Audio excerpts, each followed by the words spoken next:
Bonjour chers amis de mon cœur.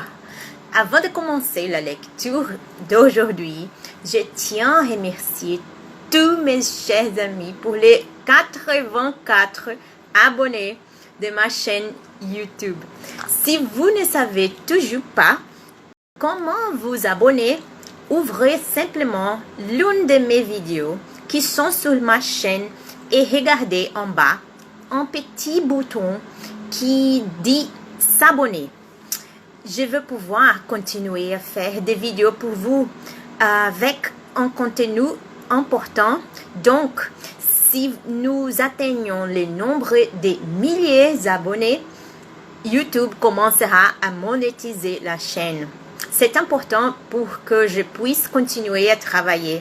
Si par hasard vous aimez les contenus, cliquez sur j'aime. Ce support est essentiel pour que ces contenus atteignent d'autres personnes. Si vous souhaitez laisser un commentaire, faites simplement défiler vers le bas et écrivez.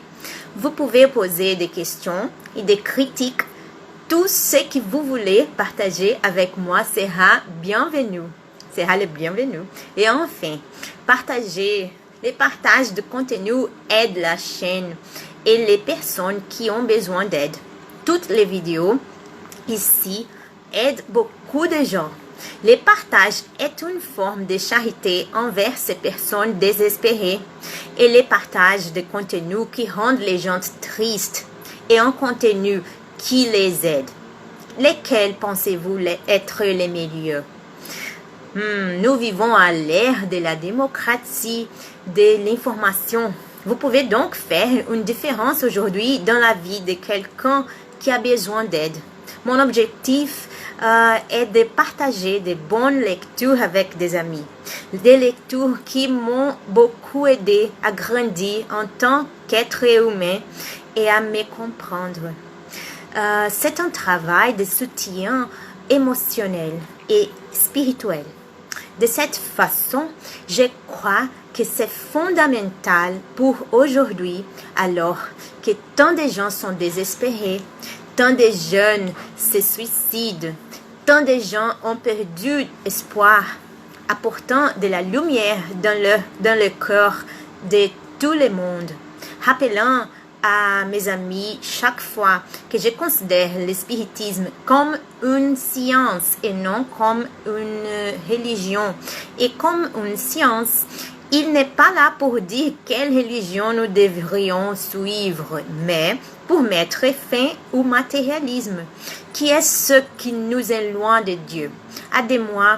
Aidez-moi à combattre le matérialisme et par conséquent le suicide en France, au Canada, au Bénin, au Burkina Faso, en République du Congo, en République démocratique du Congo, en Côte d'Ivoire, en France métropolitaine et en Corse, au Gabon, en Guinée, au Mali, au Sénégal, au Togo, à Monaco et les autres lieux francophones. Partagez ce contenu avec tous les amis et leur demander de nous soutenir.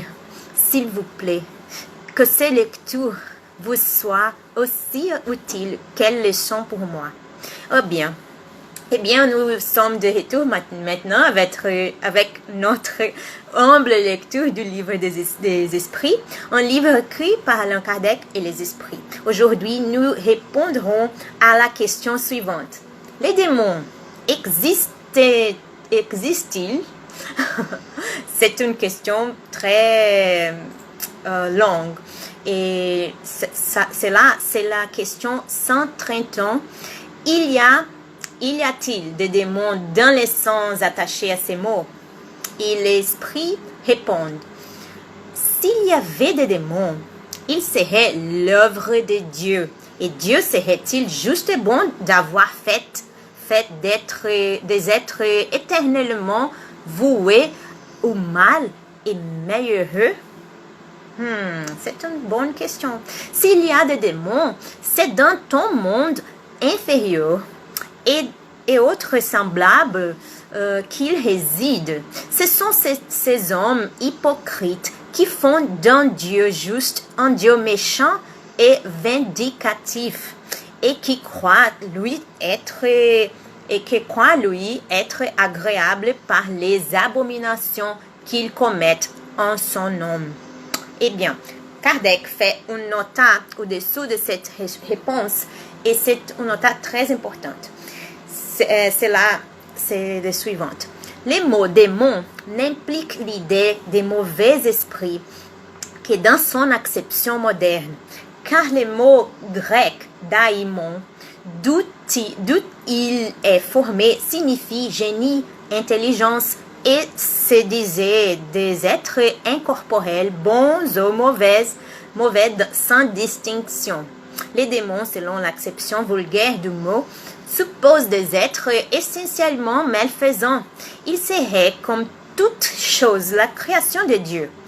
Or, Dieu, qui est souverainement juste et bon, ne peut avoir créé des êtres préposés au mal par leur nature et condamnés pour l'éternité. S'il n'était pas l'œuvre de Dieu, il serait donc comme lui de toute éternité, ou bien il y aurait plusieurs puissances souveraines. La première condition de toute doctrine, c'est d'être logique. Or, celle des démons, dans le sens absolu, pèque par cette base essentielle, que dans la croyance des peuples arrière, qui, ne connaissant pas les attributs de Dieu, admettent des divinités malfaisantes, on admet aussi des démons. Cela se conçoit. Mais pour quiconque fait de la bonté de Dieu un attribut par excellence, il est logique et contradictoire de supposer qu'il ait pu créer des êtres voués au mal et destinés à les faire à perpétuité, car c'est nier sa bonté. Les partisans des démons, c'était des paroles du Christ. Ce n'est certes pas nous qui contesterons l'autorité de son enseignement que nous voudrions voir dans les cœurs plus que dans la bouche des hommes. Mais est-on bien certain du sens qu'il attache au mot démon? Ne sait-on pas que la forme allégorique est un des cachets distinctifs de son langage et tout ce que renferme l'évangile doit-il être pris à la lettre? Nous n'en voulons d'autres preuves que ces passages. Alors, un passage de l'évangile. Aussitôt, après ces jours d'affliction, le soleil s'obscurcira et la lune ne donnera plus sa lumière. Les étoiles tomberont du ciel et les puissances du ciel seront ébranlées. Je vous dis en vérité que cette race ne passera point que toutes ces choses ne soient accomplies. Alors, n'avons-nous pas vu la forme du texte biblique contredite par la science et ce qui touche la création et les mouvements de la terre? Non peut-il être de même de certaines figures employées par les Christ qui devaient parler selon les temps et les lieux? Le Christ n'a pu dire sciemment une chose fausse. Si donc, dans ces paroles, il y a des choses qui paraissent choquer la raison, c'est que nous ne les comprenons pas ou que nous les interprétons mal. Les hommes ont fait pour les démons ce qu'ils ont fait pour les anges, de même qu'ils ont cru à des êtres parfaits de toute éternité. Ils ont pris les esprits inférieurs pour des êtres perpétuellement mauvais.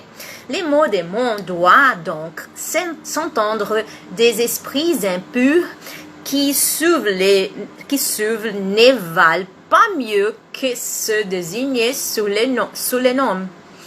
Mais avec cette différence que leur été n'est que transitoire. Ce sont des esprits imparfaits qui murmurent contre les épreuves qu'ils subissent et qui pour cela les subissent plus longtemps, mais qui arriveront à leur tour quand ils en auront la volonté. On pourrait donc accepter les mots démons avec cette restriction, mais comme on l'entend maintenant dans un sens exclusif, il pourrait induire en erreur en faisant croire l'existence d'êtres spéciaux créés pour le mal. À l'égard de Satan, c'est évidemment la personnification du mal sous une forme allégorique, car on ne saurait admettre un être mauvais luttant de puissance à puissance avec la divinité.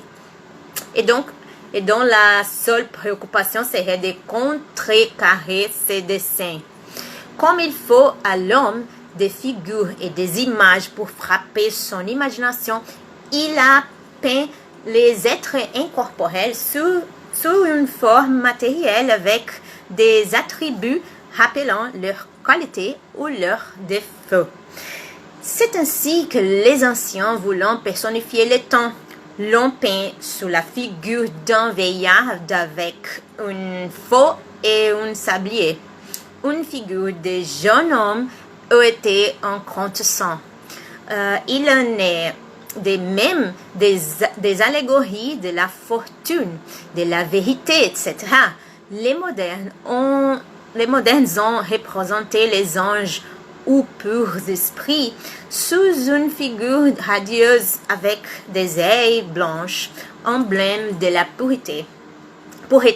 Satan avec des cornes, des griffes et les attributs de la bestialité, emblème des basses passions. Les vulgaires qui prennent les choses à la lettre avouent dans ces emblèmes un individu réel, comme jadis il avait vu Saturne dans l'allégorie du temps. Eh bien, nous avons terminé notre lecture pour aujourd'hui. J'espère que vous l'avez apprécié autant que moi. Que Dieu vous bénisse tous. Bisous.